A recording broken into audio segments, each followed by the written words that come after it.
3, 2, 1, 0.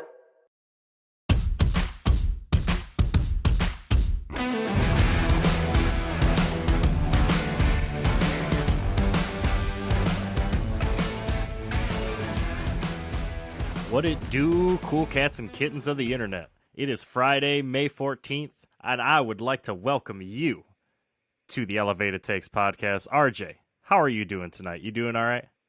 I'm doing great. I'm watching some the Brian Nelson going on right now, and The Byron? Pretty sure it's not Brian Nelson, right? Yeah, no, the Byron Nelson. So The I'm watching that Byron. golf Oh, tournament. you had an extra I'm going R the this golf time. tournament. Yeah, exactly. I love The golf it. tournament's going Okay. on. Jordan Spieth, he's very fun to watch. How are you doing, Yep. Shady? Hey, man, I'm doing great. I'm ready to get into the podcast. Let me tell you, I'm ready for all of RJ's mispronunciations coming at Dude, I us felt today. that as soon as I said that, I'm like, golly. You knew it was fucked up. It's all right. Hey, if you're listening on the podcast, any Spotify, Apple Podcasts, please leave us a review. We really appreciate it. If you're listening on the YouTube, you got to like, you got to subscribe, you got to hit the Yes, notifications. please. But other than that, dude, I think I'm ready to just dive right in. I can see you're ready to dive right in. You got your Mavericks Definitely. jersey on tonight. Yes. You're ready for sports, baby. Let's go. You're ready for some sports, baby. Yes. So what do you Yes, got? I am. What's some hot shit? Let's dive right in. What you got today? Okay, well, we're talking about the Mavericks. Let's keep it in the NBA. The NBA has perfect. created a Kareem Abdul-Jabbar Social Justice Award. And I'll be honest with you, folks. Hell yeah. I was really nervous saying that name, Kareem Abdul-Jabbar. I didn't think I'd even say it right You nailed twice, it. but I just You did nailed twice. it, dude. You nailed it. Anyways, the award is going to be for a high... It's a weird award, to be honest with you, but it's for social justice and highest points. So I don't know exactly what their threshold, maybe you have to be a top 15 scorer. Anyways, the winner will get $100,000 to go to a charity of his choosing from the NBA. Nice. So it's not coming out of his bank. And then the 4 runner-ups each get $25,000 to go to their charity. Something nice. It's actually a league putting their, they're doing what they say they're gonna do. So you don't normally see that. You see the NFL talk that talk. Oh, the military arrivals All are day. great, but then you find out it costs the military a whole bunch of money to do those. But yeah, did you Yep. hear about that at all? Yeah, I heard a little bit. For those of you who don't know, a little history lesson. Kareem Abdul-Jabbar used to go by the name Lou Alcindor. He ended up finding himself in the Muslim faith and then became very, very progressive in the activism scene. Wanted to make sure that social rights were going to be on the cream of the crop moving forward, and he definitely did a lot for that movement back in the day. So hey, I love it, man. Anything that they can do, like you said, where there's not some back alley bullshit going on, where it's we're helping these people out, where they're really not, or it's really coming out of the pocket of the people who need the help most. Hey, man, Yeah. The NBA always being a pioneer in social justice issues. The NBA has always been a step ahead, and I love it. I love to see it. Okay. Well, my just Kareem Abdul-Jabbar, said it one more time. Also a great actor. Hey, if you haven't 3 seen the for movie 3, Airplanes, go ahead and watch that. That's a good old laugh right there. Oh, yeah, Anyways, for sure. My next one, it's kind of I don't want to say it's my thing, but I'm the one who kind of brings up the little bit the grimmer side of the news. Always dark side RJ. That's what I call him. Yeah, I don't know if you've heard this, Shady, but a guy named Drew Robinson, he returns to baseball this week. He kind of came back in the spotlight a little bit ago. A year ago, he attempted suicide, and in the results of that, he lost his eye.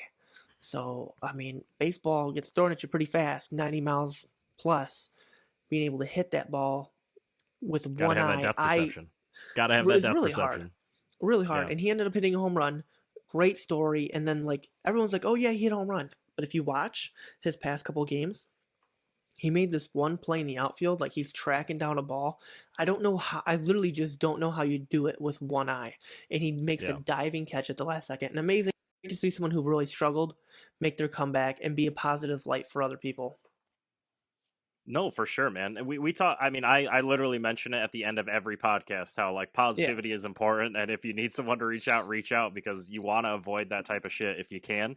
Seeing him come, it was AAA, right? He ended up going back down to a Triple E squad to Correct. So he was in the MLB from 2017 to 2019. He was on I believe, the Rangers and the Cardinals in that time. Mm-hmm. So he was a Hey, good. two of my favorite squads. Exactly. So he's not a like just some random double A kid who's No. never going to. No, he's a really good player. And this incident, the attempt happened in April 2020. So it was a pretty dark time for the whole world. But I'm glad he made out of it and made it out, and he's thriving right now and potentially could be in a major league team yet again. I'd love to see it, man. I'd love to see it again. Anyone who can make it out of the darkest depths of what this life is throwing you, man. Like you can take any curveball, any slider, any pitch like that, but sometimes life just gets you down. And the fact that he was able to survive, persevere, and make it out of it like the champion that he's proven the world that he is, I love it, man. I want to see him back in the major leagues. I hope that this is a pattern, like you said. Even with one eye, he's already shown that you don't need that master depth possession. He's just a master depth perception, hard to enunciate. He's just an awesome guy, and I love to see him back in the league. Love to see him being successful, and like I said, I want to see him back up in the major leagues as soon as he gets the opportunity. So love to hear a story like that. Yeah, after 4 surgeries, he's thriving. So okay, that was my hot shit. What do you have for us, Shady? Yeah, so I'll bring you something. And hey, you say you always bring the dark shit. Okay, that's actually an uplifting one. Hey, that's some guy who's at the bottom of the mountain getting his way to climb back up. So yeah, so you're bringing me up today. And I'm about to bring us right back down. I'm gonna throw the shady shit today. So unfortunately, one of my favorite college ball players of all time, Colt Brennan, he was a fantastic quarterback for the University of Hawaii in the mid 2000s.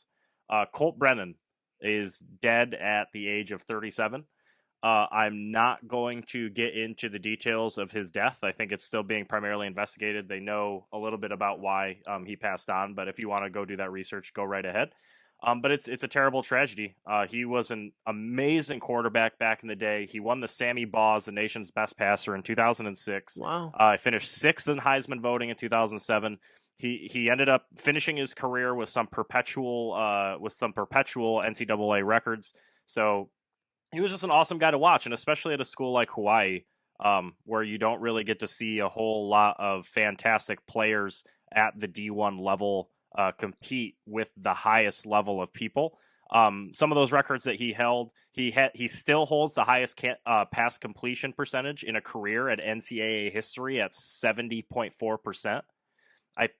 That's pretty insane. I think that's really over good. 800. I think that's over 850 completions or pass attempts. If I'm not mistaken, it might be a little more. And then the second record that he holds is he's tied with Graham Harrell for the most 400-yard passing games in a career at 20. Graham Harrell was a quarterback at Texas Tech when they shut down my Texas Longhorns' dreams back. He another good quarterback there. But again, Colt Brennan unfortunately passed away at the age of 37. Cheers, buddy. Hope you're throwing dimes in heaven. Here's to you. Yeah, that's very unfortunate, but it sounds like he has a lot of records, man. That's crazy, especially from Hawaii. That's not really a big school. I like watching their bowl games because that's about all they're ever on. Whenever you're going to watch them, they're probably just going to be a bowl game that don't get a lot of ESPN coverage or anything like that. But, no, definitely not. Okay.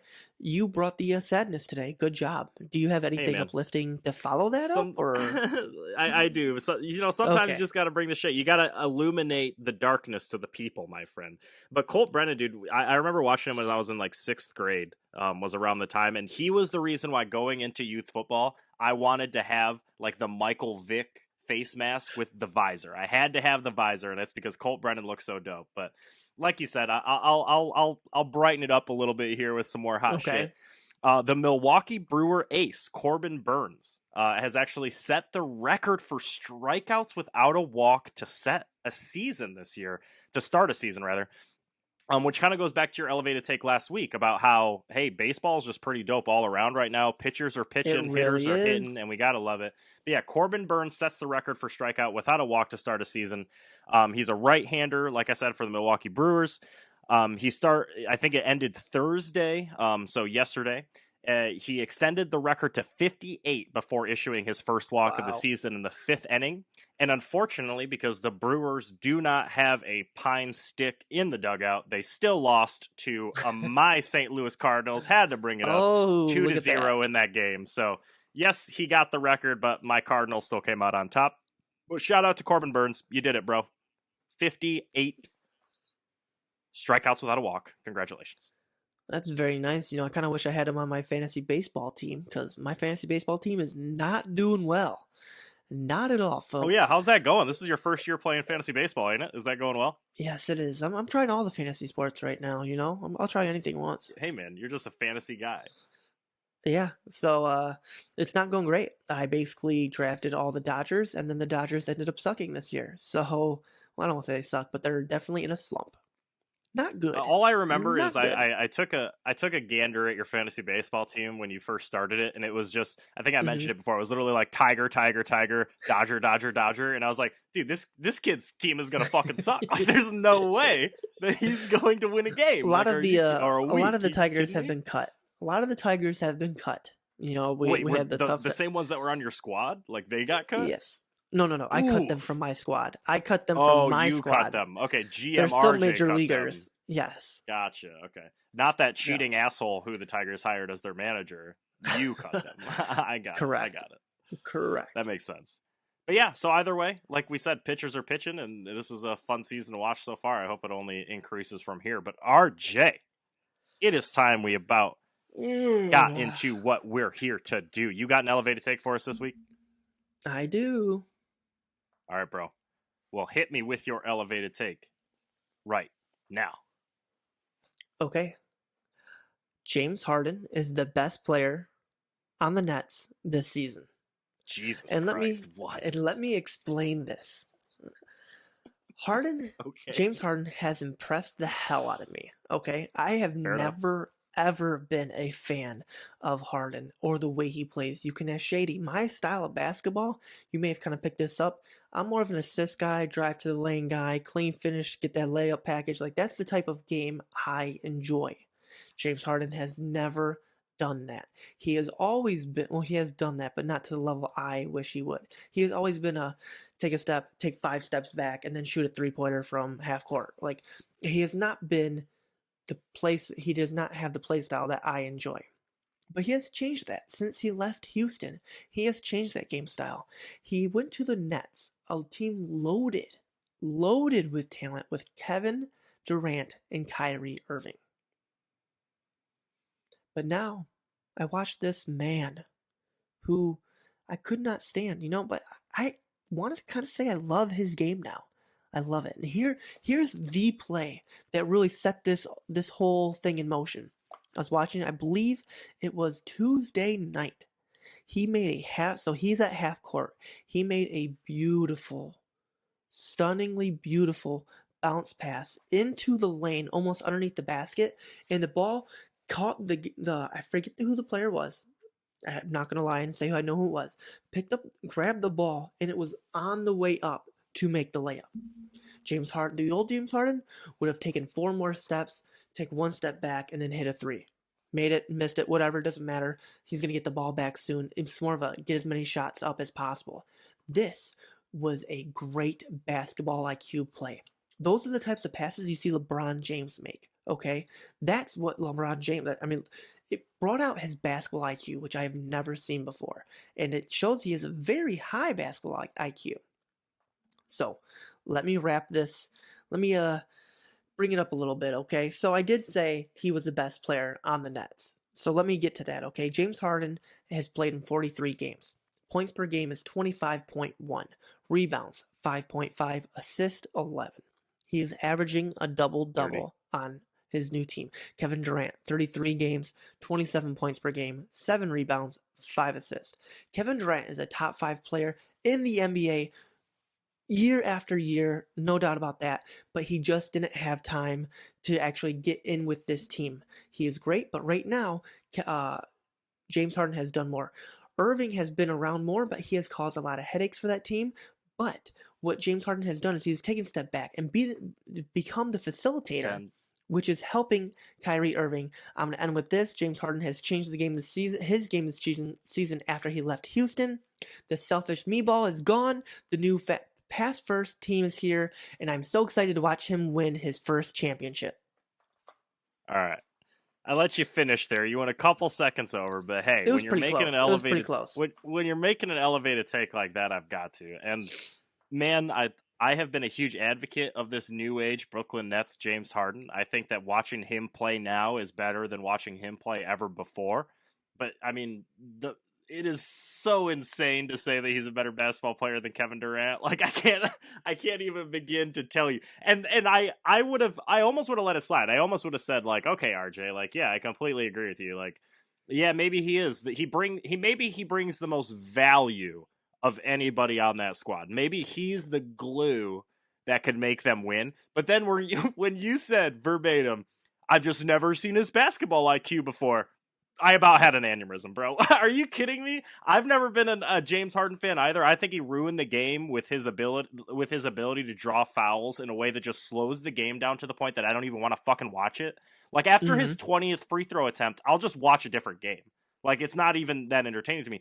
But does that not in itself show you how smart of a basketball? If anything, I think he might be one of the smartest, other than LeBron James, one of the smartest basketball players I've ever seen in my entire life. It takes someone like that to change the technicality of officiating to the point where he manipulates it so that it's so horrible that you don't even want to fucking watch. Like his IQ is one of the greatest basketball IQs I've ever seen, and you're just now seeing I would agree. it. That question that makes me question you as a basketball fan.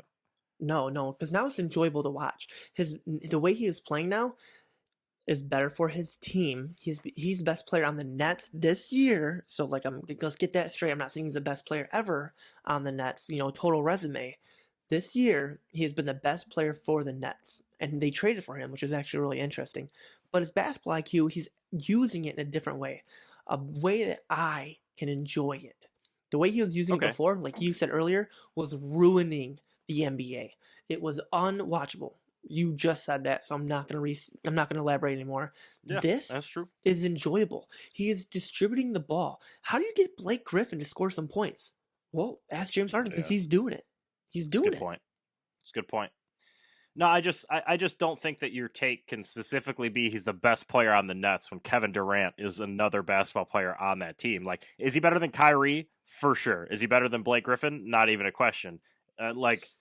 But is he better than Kevin Durant? Fucking no. Nobody is better than Kevin Durant other than LeBron James, and he won't ever be 100% again. So maybe Kevin Durant is the best player in the league. I'll give him that trophy if LBJ can ever get to 100% with his fucking jelly ankles.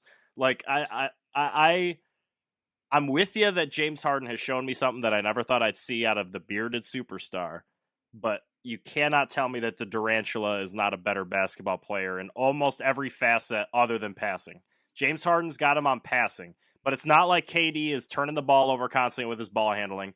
I would take KD's step back three over James Harden's every single day because he's, almost 7 feet tall. So like, I don't know, bro. It's an interesting take. I don't hate it. KD is great, and I'm not. This is not a dig at KD, but what I'm saying, I've said it again. I'll say it again. James Harden is the best player on the team this year. And because KD has not done a lot for that team, he's not played a lot. And when he has played, he has not had as much of an impact on the game as James Harden has. So like that's really where my argument ends. Like that just the stats say, they are what they are. Hey man, and I totally hear that. Well, what are the stats then, RJ? Tell us what the stats are. I did pull them up. Let me pull them right back up real quick. Okay, James Harden, 43 games played, 25 points per game, 5.5 rebounds, and 11 assists. So what I'm really looking at is 25 points and 11 assists. Sure, Kevin Durant, 33 games, so 10 less games as of the recording of this podcast. So, these numbers may be moved by the time you see them a little bit. So we're talking 27 points per game for Kevin Durant. So he does have more points per game. More points per game. 7 rebounds and only 5 assists. Yeah, because he's not the fucking point guard and he's coming off an Achilles tear. Like, what do you want from the guy? What do you want from the guy? His assist, James How Harden's many assist count turnovers? for at How least many 12 more points. I don't have How that many number in turnovers front of again? me, so no, I already told you the only numbers because I you have in know front of that me. Kevin Durant has significantly less turnovers than James Harden does. Correct. I guarantee it's gonna be less. You wanna know why? Because he's played less games.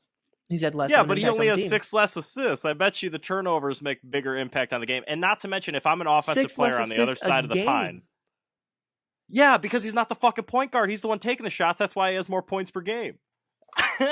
What I'm saying is he's coming off an Achilles. He's coming off an Achilles tear, and James Harden is coming off of a KFC binge. Like that's the difference in those two basketball players coming into this year. Okay, like, and dude, KD drove me fucking insane for the last 5 years. Okay, his like going to the dream team at the Warriors, and him talking about how he doesn't want to talk to the media, similar to Kyrie, but at a much less level.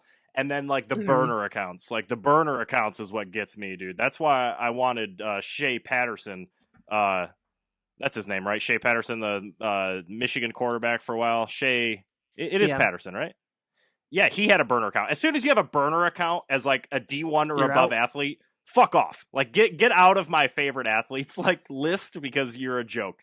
But, like, I just can't take KD over I can't take James Harden over KD. There's just no way. But hey, man, season, that's why it's an elevated take. That's why it's an elevated take. This season I would. Hey, man. So no hate. No hate. That was my elevated take. Shady, do you have something that I guess will be more mainstream or more go with the flow, go with what ESPN would say? You know, don't test the limits at all because apparently that's frowned upon. Hey, man, there's a difference between testing the limits and being a psychopath. And yes, this actually. This is psychopathy for sure. But yes, I think I do have a hot take that I would assume that most people would agree with me, but not a whole lot of people are talking about. So hit me with the timer when you're ready. Okay, so I'm ready for your elevated take. You can start your elevated take now. Okay. So everyone has known for the last couple months that Deshaun Watson has been facing some sexual assault accounts, right? Everyone knows that there are 22 women who have followed through with those sexual assault accounts. I think it got up to like 25 at some point, but a couple people didn't want to have to go public with their names, so they redacted, which I understand. You don't want to ruin your entire life just to get some sort of closure when someone had wronged you, okay? Tony Busby, the attorney for the 22 women who are still suing the Houston Texans, or not the Houston Texans, the Houston Texan quarterback Deshaun Watson, have expressed concern this week that the NFL had not respected the women who were being interviewed by them as soon as they had heard about the allegations. Are you fucking kidding me? What? So not only like as soon as the NFL heard, they started these interviews with these women, and they're coming out now talking to their attorney and saying like they don't think that they heard their opinion. They don't think that they got what was important to them during these sexual assault allegations. And I'm sorry, what the fuck is the NFL doing in making these women believe in any way, shape, or form that they are not being protected by the organization that has this quarterback and is trying to make the right decisions, okay? Any chance, like, disclaimer, if this lawyer is making this shit up so that he can win his lawsuits, this entire elevated take is garbage. So just take this with a grain of salt. If this comes out later, Shady's going to look like a dumbass. But what the fuck are you doing, NFL? What the fuck are you doing, Roger Goodell? What the fuck are you doing not having these people give all of the attention in the world, okay? They're already settling out of court. He's not going to face any legal obligation is what it's seeming like today. If that changes, thank God. If any of these women were actually sexually assaulted, I want to see this motherfucker brought to justice for sure. But what are you doing, NFL, and not giving these women an environment where they feel comfortable enough to share what is actually going on with the organization so that they can make their own proper repercussions? And everyone wants to talk about Roger Goodell and how he wants to bring down the gavel on everybody and be his own self-justice system and be the prosecutor, the defendant, and the prosecutioner all in one. I think I said prosecutioner twice. The prosecutioner, defendant, and the judge all in once. But either way, it's just like, what the fuck are you doing letting this story even get out? where these women are not feeling comfortable in this horrible, horrible space that this quarterback has put them in, where they felt the need to even put themselves out there. And if it comes down to the fact that they like some of this is bullshit, then either way, what is the NFL doing making them feel like they're not comfortable in this already horrific position where they should feel the utmost comfort to talk about this organization who's going to be able to put down the gavel on this motherfucker if the law isn't? What are you doing, NFL? You've made mistake after mistake after mistake with Ray Rice and all these other representatives who have hit the fuck out of women. At what point do you get your shit together and this shit stops? That's what I want to know. At what point does this stop? Okay, so we went a little over on time, but that's okay because this is a very passionate topic, you know? What can you do? And so that's what I was going to bring up. There's no rebuttaling this. I'm just going to add more smoke to the flame, right? Like I'm just going to add gas on the fire. Yeah, you brought it up at the end, and I'm sure you probably had more stats about it because I did kind of, you know, you went over a little bit, so we kind of ended 3 minutes. it. Yeah, but Ray Rice. He's like, we're not going to talk about that. Like, you gave him a 1 game, I believe it was a 1 game suspension. It was and such then the video comes dude. out. It was such and a then mistake. a video comes out, and then it's only a 4 game like, what? Such a mistake. And then Tyreek Hill is one of your, like, your golden boys. Like, yes, Tyreek Hill's great. Exactly. You know, I was going to bring him up if I wasn't short on time. Holy shit. Yep. He's still in the league winning chips. And then you have Joe Mixon, who beat up his girlfriend when he was in college, and now he's, you know, a star running back. Like, the double standard is, I remember when Ray Rice's event happened, you know, okay, let me just go back. Ray Rice is on video, because I don't know if everyone knows this. Ray Rice is on video punching his, I believe at the time, fiance, now wife, in the face. Like, just straight NFL player punching you in the face. Knocking you out. Other people have to carry her out of the elevator. Okay, so that's what happened. He got a 1 game suspension, I believe, and then it was a 4 game, and then he ended up getting cut. His career was basically over. The NFL was running domestic abuse. I don't know why I put air quotes around that, but domestic abuse commercials during games and stuff. But then he was able to re-sign with another team. And then, you have the Tyreek Hill stuff going on, and then the Joe Mixon stuff. And I forget his name. He ended up he played for the Panthers, and then he got signed to the Cowboys. And then after he got cut from there, he became an MMA fighter. Forget his name. Shady over here might know it. You're talking about Greg Hardy? You're talking about Greg Hardy? That's the one. Greg Hardy. What a piece of shit. What a piece of shit. Choke slammed his girlfriend on a bed of AK-47s and guns. Like, what? And that was before he was signed to the Dallas Cowboys. America's team. Get fucked. That I'm 100% with you, man. Like, the Ray McDonald's, the Ezekiel Elliott. You want to talk about America's team? Ezekiel Elliott, I think it was in 2016, was facing multiple allegations for hitting a woman. Like, yep. It's just crazy to me. How can you not get this shit together? This is the world's. I'm such a conceited asshole. The nation's most popular sport, and its representatives are consistently abusing women, and not even just women, just domestic violence in general. What about Adrian Peterson hitting his little kid with a switch? I say this with such a heavy heart, but Adrian Peterson was one of my favorite players of all time. Watching him at Oklahoma break his collarbone in the championship game, like go on to just be one of the hardest runners in the world. And this is what I just said.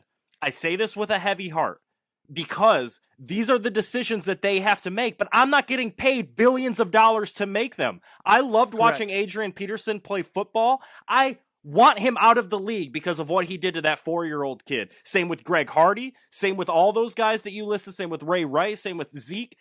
Do they put out a great product? Yes. Are there millions of other kids who would be putting out great product who put just as much work in as those guys? Absolutely. So get your shit together, NFL. Fix this. This is insane to me that we're still having this conversation in 2021. When is there going to be a no tolerance policy on domestic abuse? When is there going to be a like you do with marijuana? You do with marijuana. You ruined what was that receiver out in Cleveland's what was his name? The receiver out in Cleveland who got killed for marijuana Josh Gordon. Josh Gordon, you guys ruined his career over a plant, and you guys let these people who keep beating women back into the league because they sell tickets? Like, come the fuck on. When are we going to see that? Yeah, and I think something that we kind of put a bow on this a little bit is what I talked about earlier in my hot shit. You know, the Kareem Abdul-Jabbar still nailed it again award, right? Dude, so you're like, killing it tonight. I know it. So like, how can the NBA understand what they need to do and like, okay, if people are speaking out about an issue, let's help the issue. Instead, the NFL is just like, yes, this is an obvious issue. Like you brought up Deshaun Watson. So like, I mean, it's not really. It's obvious. Like I don't know how he plays again. These are all allegations. So like, if they're all lies, hey, you know, we'll go take it back. But that's a lot of allegations. So it's easier to believe than other crimes, you know, when you have like 22-ish cases brought upon you of a similar thing. How do you let him in the league? How do you even let him play? Like what? It's just atrocious, and the fact that the NFL is such a huge moneymaker that they can't do anything about it, or they're definitely, I mean, they're not doing enough. Like that's just obvious. Like you can't, these stories wouldn't keep on happening. I wouldn't be able to, I did not know Shady's take right there. The fact that I could rattle off 4 or 5 guys just off the top of my head. It's a disgrace. Yes. Those are the ones, we're not even talking about, like, these are all like really good, like at the time, top 50 players. Superstars, we're not even talking about the people who they do cut, the people who they do get rid of, because I'm sure they do, but they're not doing a good enough job. No, folks who listen to this podcast consistently know that me and RJ fuck up players all the time, and he was able to rattle those off like it was nothing. That shows you how big of a deal this is and how insane it is that they haven't come up with a solution. But hey, all right, let's stop talking about it. Just like the Tebow take, but a little bit even more heated. We gotta move on. So what do you say we get to the segment this week, RJ? Sounds what do you good. say about that? I need a nice little change of pace right now. Okay, sounds good. Well, I got a little change of pace for you here, guy. What do you think we do some Encyclosportsedia? You want to do some Encyclosportsedia today? I love it, and I'm not going to say it because I'm on a roll today, and I'm not going to say that out loud. With Kareem, you've been killing it, so I'm not going to make RJ say Encyclosportsedia because he definitely will fuck it up. But basically, this is a segment that we do where we illuminate a history of sports that may not be very well known. Okay, so we'll give you some details about something that is a little bit obscure in sports history, and then we'll talk about it for a little bit before we wrap up the podcast here. So, RJ, you ready to hear what Encyclosportsedia topic I will bring to you today? Yeah, let's go. I'm ready for it. All right. So I think it was a couple podcasts ago, I brought up the fact that I'm a huge All Blacks fan. Okay, so they're a New Zealand rugby team. I love rugby. I think it's football without, well, shit, I haven't studied enough, so there might be domestic violence in it, but it's football without the pads and the helmets and all that. So it's a little bit manly. I played a little bit of rugby when I had started college, and I just think it's a fantastic sport. So today's Encyclosportsedia topic for you to learn about is the first time a rugby team performed the Maori haka, and that was in 1888. So over 100 years ago, the New Zealand rugby team, again, my favorite, the All Blacks, performed the haka for the first time. And basically, it's a warrior dance from the indigenous Polynesian people of New Zealand. So traditionally, Maori warriors perform the haka to prepare for battle, to get themselves hyped up for battle, just as many ancient peoples did. And it was basically more ceremonial than anything. It just got them hyped up for it. And now it has become one of the most prominent pregame rituals in the world of sports. So you'll see people from Hawaii do it. You'll see just people who have those Polynesian roots in their family kind of take it over. And like I said, the first time it ever happened was in 1888 with the New Zealand All Blacks to show their heritage toward the indigenous people of New Zealand. And it was pretty illuminating because as you can imagine, back in the day, it was kind of hard to have that sort of, cultural appropriation without being shunned. But nowadays it's become so obviously, like I said, that term cultural appropriation, that it's almost taboo. So a man named Peter Love, who runs the organization Protecting Maori Reserves, says that he's concerned that their Maori culture is being abused by the overuse and inappropriateness of the haka. So when it Okay. is performed outside of special occasions, like we said, it's a ceremonial dance. It's something that was very, So very here, sacred to these let people. me let me say this. Like the dance you're talking about, I don't know, but I know it's like this, right? So it's Yep. so stuff like that. Again, Something to this get you is hyped. Something to yeah, get you a hyped. video podcast too, right? So the thing when I think of that, I remember just about every Olympics.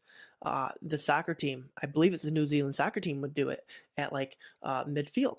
And so like I remember that, and I do remember some Hawaii football players in like their last bowl game would do it, you Yep. know. So I know what you're talking about, but haven't really learned about it. And I do know a little bit about rugby. The All Blacks is like the only rugby team I know, but they're a pretty well known Fantastic. the Oh, absolutely. yeah, I mean a really well known team. So, but I'm sorry, go on. I just kind of wanted like that was on my brain. I wanted to get that out there. No. I'm glad you're talking about it. So like, and realistically, the last thing that I was just going to say is that the end of Peter Love's quote, which is really what I want to talk about with you, is that the haka in their culture. So quote, the haka in our culture is something which is regarded as special and should not be bastardized by sport. So really what I wanted to spawn the conversation from this Encyclosportedia today is how do you feel about cultural appropriation in sports, RJ? And I mean, the closest analogy that we can really make to this is the Washington Redskins, right? The Washington Redskins had just changed their name to the Washington Football Team in accordance with cultural appropriation and trying to be respectful toward the Indian tribes of the area and try not to offend them in a way for things that were special to them. And obviously Redskins was more of a slight to them. It was more of something that was disrespectful to them, opposite of the haka. So how do you feel about cultural appropriation in sports? And do you think that pride overrides like the uniqueness or the specialty that someone feels toward their culture? So let me start off with the Washington football team. Yeah, their name need to be changed, just like the Cleveland Indians. I forget the name of their mascot, but the cartoony looking Native American person. Yeah. I could definitely understand why that would have been offensive. So now it's just the big old C. I think it's Old English, just like the He Old was. English I'm pretty D. sure he was Chief Wahoo. Chief Is Wahoo, what they that's used it. to call Correct. him, Chief Yeah. Wahoo. Yup. I could understand that Very being a little offensive. Very problematic. offensive. So that I don't like. But when you were talking, like I wasn't thinking of the Washington football team, but the way you were talking about it and culture and pride and stuff like that, it made me think of like baseball players and football players. So let's say I just scored a touchdown or I just hit like a double. They all do the cross, right? A lot, not I don't want to say all, but a lot of them do the cross. So Yep. like I think about it, if I was like a devout, I am a Christian, but if I was a devout Catholic, which I just associate the cross with Catholicism, whatever. But like, do you think someone sits at home and gets offended and is like, I bet they're not even Christian? You know what I mean? Like I bet they're not even. I don't know. It was just that's where my mind was going, like the religion aspect of it. Yeah, no, I think that's I think that is a really good conversation to have, because what is cultural appropriation in the sports aspect? Is it religion? Is it your heritage? Is it like specifically where you come from or what you've experienced? And that's why I think every single time you have that conversation with somebody, you have to do it with a grain of salt. And what it comes down to for me is what is the source behind it, right? Like what is the prerogative that this person is trying to portray by doing this? Like we were talking about the guys who play football for Hawaii doing it right before their big games, right? Mm-hmm. If they are of Maoan heritage, then they're trying to show like I'm proud of my ancestry. I want to show the world that this is where I came from and this is who I am. And it's important for them to portray that, so that, because it's not like you see that all the time. It's not like you see those representatives every single time you see one of those guys make it to the NFL, at least 50 sportscasters are fucking up their last names. You know what I mean? No, they can't even pronounce their agree. names right. It's about So that I could pride. understand what someone like the guy you're speaking of, who said he could see it becoming offensive, right? Like that's kind of what he was getting around to. Yeah.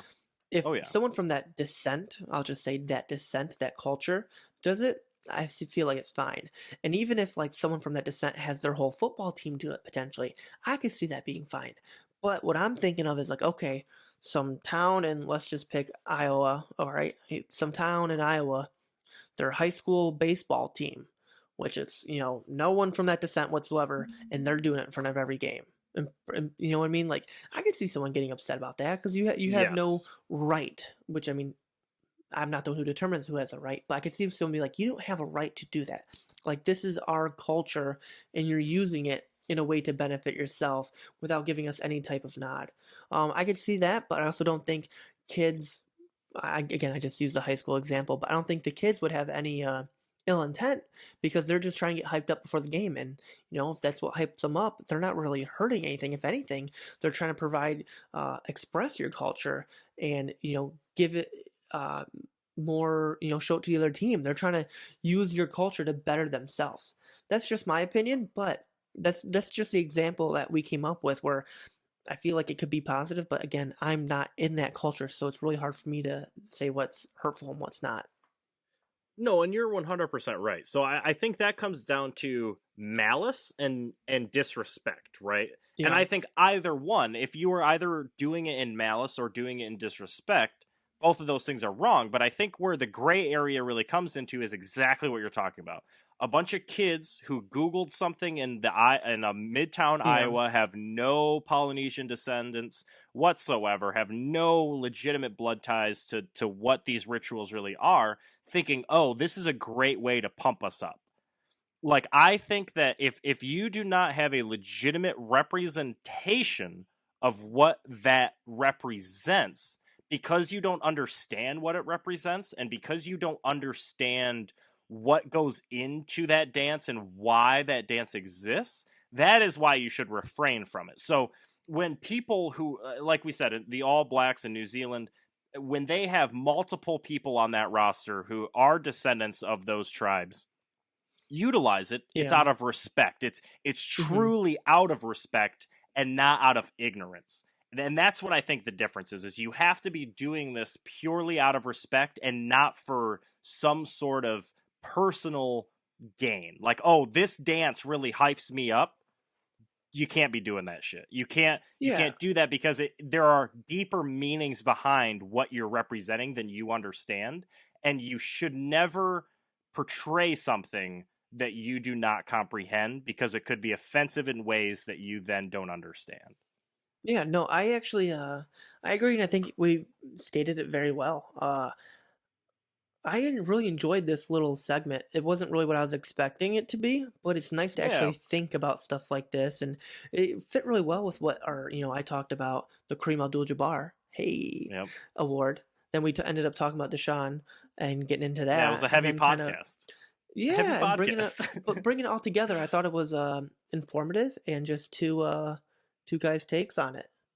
Yeah, absolutely, man. I would really love to do more podcasts like this. And if you would like to hear more podcasts like this, please leave a comment on the YouTube. Tell us on the podcast reviews anywhere. Like if you want to hear more takes like this, where we kind of dive a little deeper into history and talk about things that really are different. Like we always talk about things where, oh, this opinion is kind of crazy. Yeah, But if you our would like takes us are to always dive into elevated. things, yeah, all our takes are always. I mean, that's why we All do the time. elevated takes, baby. That's why it's Shady and RJ. We just have Yeah, elevated takes. exactly. But if you want to hear elevated takes that are a little bit more, unique or a little bit deeper, let us know in the comments. Because if that's what you want to hear, RJ and I love to talk about it. So Yeah, so like Shady was saying on the YouTube, like and subscribe, click the bell, get notifications, comment. We love interacting with our fans.